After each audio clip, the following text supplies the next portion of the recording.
Hi, boys and girls. Today, for our station, we're going to be doing some writing about what we are thankful for. And at the end of our station, you're going to write on this sheet of paper, you're going to trace, I am thankful for. And you're going to list what you're thankful for. This book is going to help you get started with some ideas about what you are thankful for.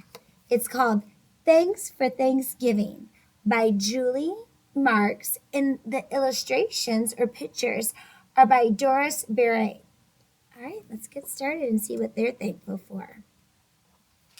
Thanks for Thanksgiving, for turkey and pie. Thank you for fall and gold leaves floating by. I love this time of year, at least how beautiful the colors are, or before the wind blew all those leaves off the tree this weekend. Thank you for school. I love to feel smart. This makes me want to say thank you for my class. That is so smart. Thank you for music and dancing and art. Thank you for play dates, for swings, and for slides. Look at all the fun they're having on those different toys. That is something to be thankful for. Thank you for hopscotch and piggyback rides. We had a great time together. Thanks for sweet puppies and soft, furry cats. Thank you for dress up, red shoes, and big hats. Oh, I like that. A book that is showing thankfulness for high heels. That's good. That's fun. Thanks for umbrellas, for rain boots and puddles. They're having some fun there. Thank you for mommy and warm, cozy cuddles. Look at them enjoying that time together.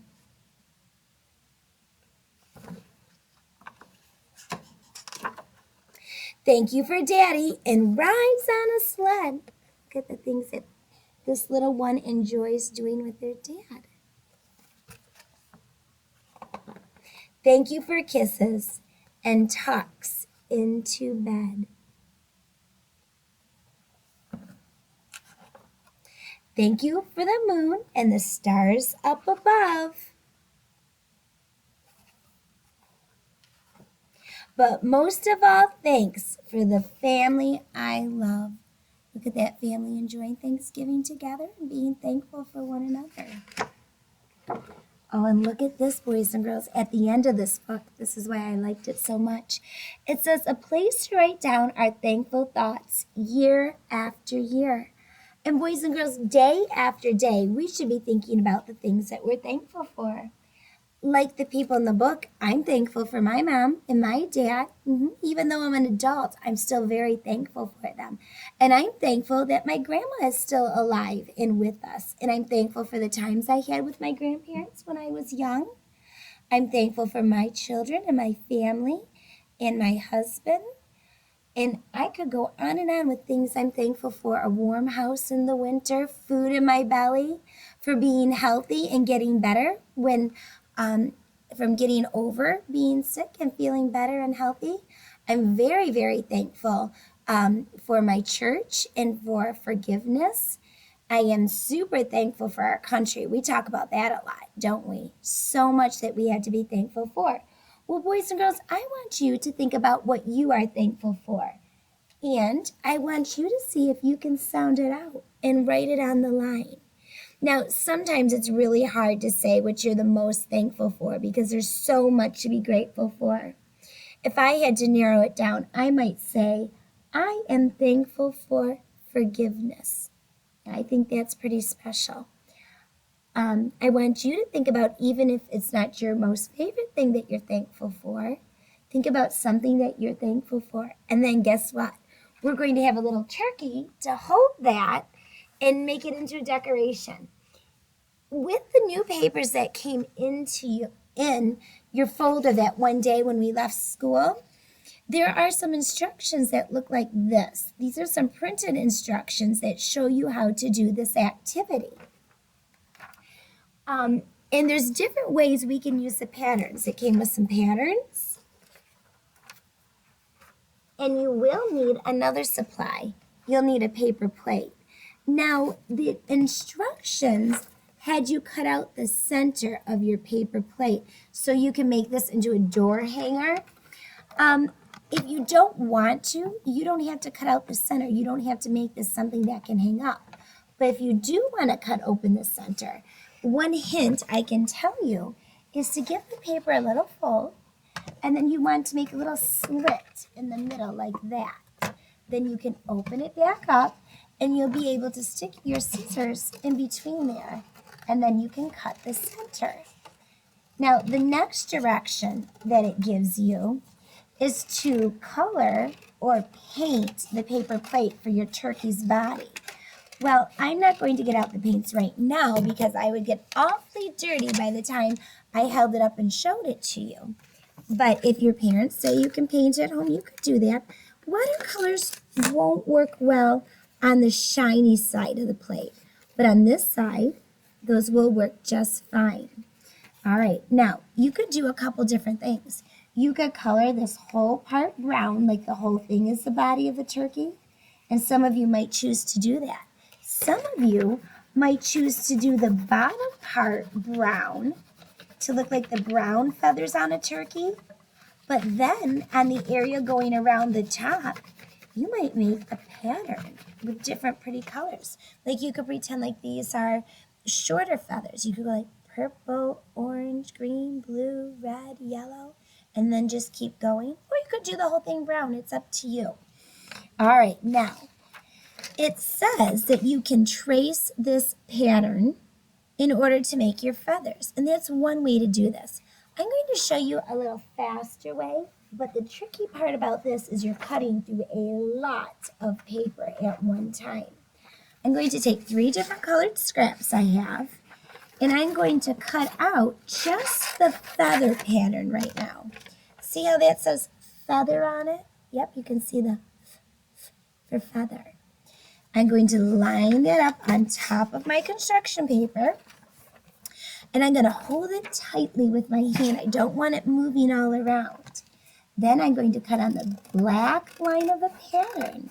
And can you figure out what's going to happen? Are you making a prediction? By cutting out the pattern, I'm also cutting out my colorful feathers behind it. Let me show you what I mean by that. If I peel this off, look what I've got. I've got a red, yellow, and green feather for my turkey. Now, you could make it look a little bit more realistic by cutting some little slices in the sides of the feather, just like that, all the way down the edge. You might do that on both sides. You want to be careful not to cut all the way across it. You'll cut your feather right in half, and then you'll be disappointed. You'll have to do some repairing. And you could even kind of wrinkle them up a little bit on the edges so that it looks a little bit lifelike. See how I crinkled those a little bit so it looks like a feather that you could find outside or something like that. All right, so now I've got the feathers ready. If it doesn't work well for you to cut out so many at one time, there's another method you could use. You could have a grown-up cut out the pattern for you, or you could cut out the pattern and then you could line it up on a sheet of paper like we learned to use a tracer at school. You could trace around it with your crayon or pencil, and then you could cut out the construction paper piece that you traced on, and then you'd still have a feather. All right, let's check my directions. Let's see what steps. Remember, we talked about the word process as one of our vocabulary words. Well, this is a process. It's not just one step. We have to work through a series of steps. Okay, we've got our turkey's body. We've got our turkey feathers. And now it's time to start gluing items onto the turkey. All right, I'm going to start by putting my feathers at the top. Open up my glue. See if you can. Well, that's not going to work down there. All right, so you can go ahead and add the glue at the top. I'll hold it up and show you in just a second. Now, I think, of course, you're going to be coloring or painting the entire part. It'll look like a finished product if you do that. And then you could I'm going to put my yellow feather in the center because then I'll have a contrast between the light and the dark colors. Oh, somebody was wondering if they could do more than 3 feathers. Of course you could. That would look great. Some of you might want to fill up this whole area with feathers. That would be a lot of fun. Now watch how they want us to make the eyes and the beak for this silly turkey. All right, so I'm going to use a piece of scrap paper. This is just an old piece of paper that I don't need anymore. I'm going to fold it in half because I want to make 2 eyes for my turkey. Then I'm getting that pattern back out, and I'm going to cut it out on top of my scrap paper. I'm using the color white for the eyeballs of the turkey here. I'm going to turn the paper as I cut, just like that. Remember, you could still just trace the pattern if that works better for you. I'm going to take a black crayon, and I'm going to make a center to my turkey. The center to the eye of the turkey. Oh, I'm not going to take black from that package of crayons. Looks like I already did at some point. And I'm not going to take a black from that one. I guess my turkey is actually going to end up with blue eyeballs this time. Okay, I'm going to draw a circle, a smaller circle, in the center of my larger circle. There's 1, and there's 2. So now I have 2 small circles, and I have 2 large circles. And the small circles are on the inside of the large circle. All right, now, if I look at my directions, I can see that the eyes of the turkey are glued towards the bottom, but not on the very bottom. So I'm going to go ahead. Hope I can squeeze enough glue out of this glue stick to get this all on here. Okay. Got some glue on here. And I'm going to place the eyes on top. Okay. There, I made them overlap a little bit so they look kind of fun and silly. All right, and then I'm going to make the beak. Do you remember what shape the beak is? Very good. You're right, Audrey. That is a triangle. So I'm going to place my pattern on top of a piece of orange paper I have here, and I'm going to cut out my triangle. 3 sides, 3 corners, and there's straight sides. There's no curves in a triangle. Now I've got a beak, and I'm going to put a little bit more glue. Okay, let's see where I hid that glue stick. There it is, right at the bottom, between the eyes. I'm going to throw away that glue stick so I remember that it's all gone. And there we go. Look at that. I've got my turkey now. Yeah, you could hang that like on a door handle like they did. Maybe I should tidy up here a little bit. Do you guys see all of Mrs. Finkel's mess here? All right, there we go. Like they did on this one right here. Okay, and then when you're done with your writing, you can pretend like your turkey is holding that writing about what you're thankful for. And that will be a reminder that we should always be thankful. Of course on Thanksgiving Day, but every day too. All right, boys and girls, today we read a short story about things that we are thankful for, but I believe there could be a very, very long story about things to be thankful for. We made a quick project, and we did some writing about what we are thankful for. All right, boys and girls, have fun thinking about all the wonderful things that you have to be thankful for. And just know that I am thankful for you.